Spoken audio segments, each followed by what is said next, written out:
My name is Hannah. I'm 34 years old, living in Boston, Massachusetts. I'm the proud mother of 2 little girls, Grace and Nora. They are my everything, my reason for living, my strength, and my heartbeat. Without them, I would be lost. Life, however, hasn't treated me gently. My mother passed away when I was just a child, leaving me to grow up surrounded by silence and loneliness. When I eventually married, I believed happiness had finally found me. I was mistaken. When my youngest, Nora, was still an infant, my husband walked out. No goodbye, no explanation. He vanished. No phone calls, no letters, no support, not even a single dollar for his daughters. It was as if we had been erased from his memory. From that day on, I've stood alone. Alone yet unbroken. I've raised my 2 girls without anyone's help. There's no family nearby, no extra pair of hands. We live in a cramped little apartment, the kind where every corner holds a memory, and every month brings the same fear. Will I have enough for rent this time? I never finished college, and that limits my chances. So, I became a taxi driver. I don't even own the car I drive. I rent it. Money leaves my hands before I've even earned it. I drive through the city from morning until late at night. When I'm exhausted, I drive. When I'm sick, I drive. Even when my eyes fill with tears, I keep going. Some passengers are kind, others aren't. Some pay what they owe, some cheat and walk away. But I never stop. I keep driving because my girls need food, because they need clothes, because the rent won't wait. Each night, when Grace and Nora are fast asleep, I watch them closely. Their faces are calm and innocent, breathing soft and steady. I hold their tiny hands, kiss their foreheads, and whisper, "I love you. I'll never stop fighting for you." All I want is to give them the childhood I never had, but the world makes it hard. One freezing evening, I drove them home. The sky turned pitch black, and rain poured down in sheets. The streets shimmered with ice. The heater barely worked. "Mama, I'm cold," Nora whispered, her little voice trembling. She was only 5. "I know, sweetheart," I replied gently. "We'll be home soon." My fingers tightened around the steering wheel. They were shaking. The road stretched out in silence, empty and cold. Streetlights flickered weakly, pale pools of light across the wet pavement.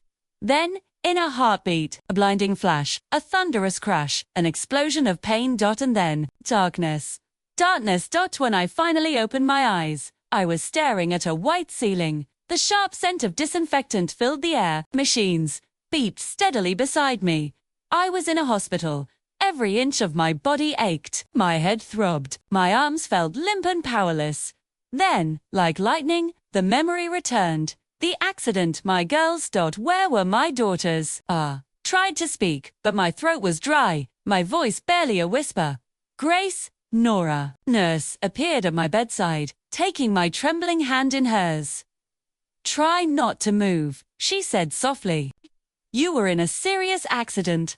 "My daughters," I managed to ask, my words almost breaking. "Where are they?" She gave a small, comforting smile. "They're safe. There, right here in the hospital." Tears filled my eyes before I could stop them. Moments later, the door swung open, and 2 tiny figures rushed toward me. "Mama," they cried, their voices trembling with relief. They threw their arms around me, covering my face with kisses. I held them close as tightly as my weak body allowed, and we all wept together. Soon after, the doctor entered. His expression was calm but serious. "You've broken your leg," he explained gently. "You'll need surgery and plenty of rest to recover." His words sent panic rushing through me. "But I can't rest," I protested weakly. "Oh, after work, I'll have rent to pay. My daughters need me." He sighed, shaking his head. "For right now, you need to heal first. Everything else can wait." But something worse struck me then, a thought more painful than the injury. The taxi I rented, it was completely wrecked. The owner demanded $10,000 for the damage. $10,000 I didn't have. I buried my face in my hands and cried. My daughters, frightened and helpless, began crying too. The next morning, something unbelievable happened. My story somehow spread across the internet. Strangers read about what had happened, about my girls, about the accident, about our struggle, and then miracles began to unfold. People I had never met, started donating money to help us stop one evening. My phone rang. A deep voice spoke from the other end. "I heard your story," the man said. "I'd like to help you." My heart pounded. Tires cautiously. "You'll find out soon," he replied. 2 days later, a small group arrived at the hospital. They brought flowers, bags filled with warm clothes for Grace and Nora. Then a young man entered, tall, with gentle eyes and a warm smile. He pulled a chair beside my bed. "You don't know me," he said quietly. "Ben, I know you." I looked at him, confused, too. "Why would you want to help me?" Smiled, his voice soft but steady. "Because I can." Tears welled up again. My heart overflowed with emotion. I couldn't find the words, so I simply cried. A few days later, something extraordinary happened, something I could hardly believe. The same young man and his team returned, and to my utter shock, they paid every single one of my hospital bills. For the first time in months, I didn't have to worry about money. But that wasn't the end of their kindness. One bright afternoon, they asked me and my daughters to come with them. We drove for nearly an hour until we stopped in front of a large, stunning house. White walls, a garden full of flowers, sunlight spilling across the porch. "This home is yours," one of them said. I froze. "Mine," I whispered, unable to believe it. "Yes," they replied with warm smiles. "It belongs to you and your girls now." My knees gave way beneath me as tears streamed down my face. Grace and Nora clung to me, sobbing in disbelief. We held each other tightly, trembling between joy and shock. "Is this really happening?" I murmured. "It's real." They assured me. "All of it." Weeks passed, and one day the young man visited again. He looked at me thoughtfully and asked, "What's the biggest dream you've ever had?" I hesitated, then wiped away my tears. "I've always wanted to open a supermarket," I confessed softly. A smile spread across his face. Then, "Let's make that dream come true." And somehow he did.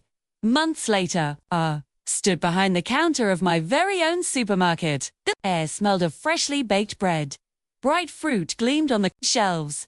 Customers filled the aisles with laughter and /LIFEI was no longer a weary taxi driver, fighting to survive. I had become an independent woman, strong, confident, fulfilled. I had become me again. One evening, as I locked the doors after closing, I invited the young man to join us for dinner at my new home. My daughters and I spent the evening cooking together. Grace carefully set the table and placed flowers in a vase. Nora proudly showed me a drawing she made that said, "Thank you for saving our family." When the man arrived, my girls ran to him, wrapping their arms around him, as though he were part of our family, and in a way, who was. I stood there watching, tears shining in my eyes.